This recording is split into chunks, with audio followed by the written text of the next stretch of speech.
is the one.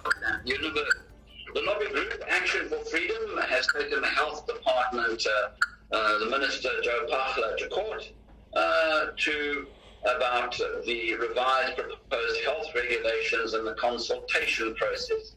But the Western Cape High Court Judge Haley Slinger said we've missed the challenge, and Action for Freedom wants to appeal the ruling. Online is Cornel Lochenberg, spokesperson for Action for Freedom. Cornel, welcome. Good afternoon.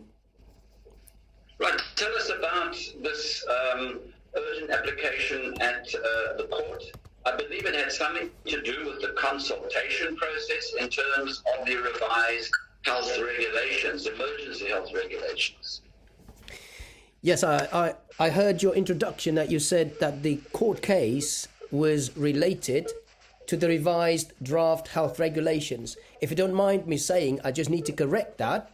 It's not correct that we had taken the minister to court over revised draft health regulations. It was only about the period for consultation, as you correctly stated in the latter part of the statement.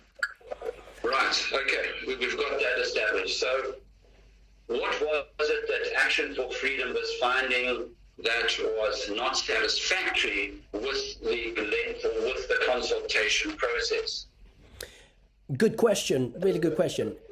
The minister published a notice in the Government Gazette number 46048, asking and inviting the public to comment on regulations he intends to make law. Now, in that notice, he invited the public pursuant to Section 90, subsection 4C of the Health Act.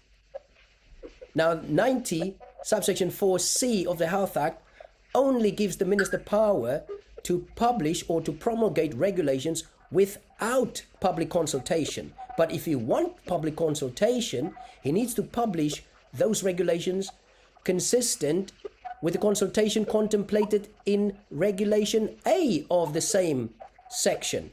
And A says that the minister must publish all regulations contemplated in the Government Gazette and giving the public at least 3 months for consultation prior to the date he intends for those to commence. Nothing about 30 days. And that is a matter that was argued in court. Okay, yeah, so it sounds like there's a bit of a mix-up, to say the least. Keystone cops running around the building. But is it true that the consultation process has since been increased to 3 months? That in itself is a very good question. And when you look at the existing notice that the minister has issued on the 4th, or midnight on the 4th of May, and that came to the public's viewing, available on the 5th.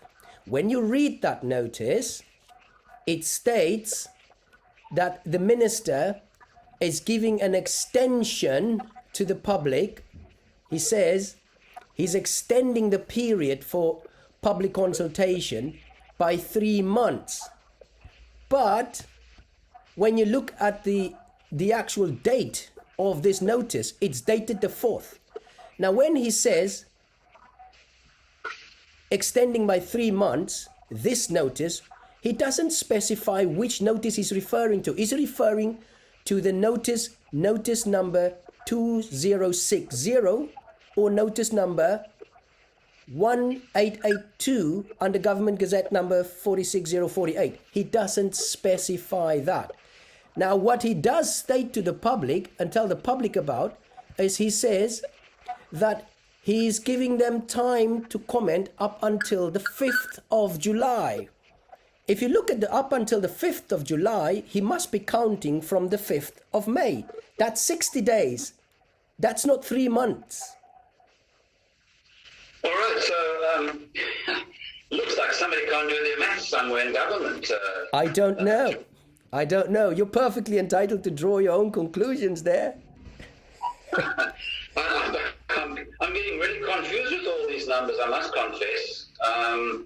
3 months to me is 90 days when I last checked. Yes. I'm not a maths genius. I don't do maths very often. I use a calculator most times.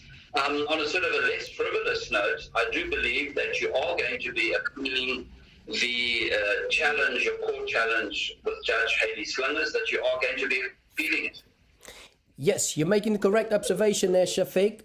The judgment by Judge Haley Slingers, at paragraph 26 of that judgment, it criticizes and effectively dismisses the government's interpretation of section 90, subsection 4, sub C.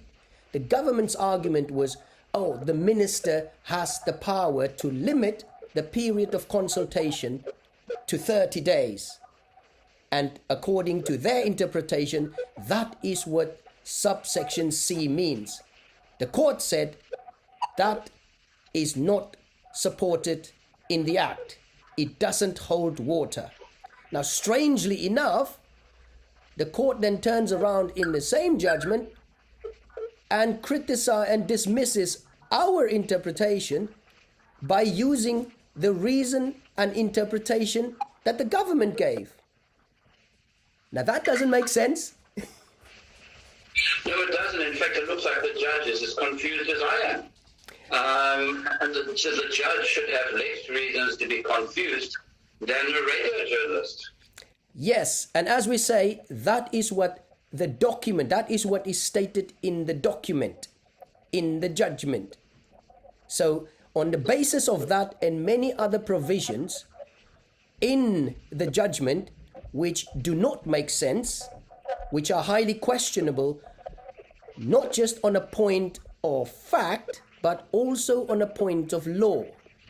And these we have already submitted an application for leave to appeal, and that detail will be made clear to the public. Those who had been present and listening to the proceedings would have heard and seen for themselves. When you look at the word must, for instance, which is contained in 90 subsection 4 sub A, where it says the minister must, that denotes an obligation. And when in C it says the minister may, and it says only if there are circumstances that necessitates the immediate publication of regulations without public consultation, then he can go ahead and do so. Without public consultation, what type of consultation? The type of consultation that is listed in A. When you go to A, it says at least 3 months. Nothing more, nothing less. Colonel Lochenberg, spokesperson for Action for Freedom. We wish you everything of the best for your appeal, and in the meantime, enjoy the weekend. Thank you. I was hoping to tell you a little bit more about the new regulation that you see published there, but perhaps on another occasion.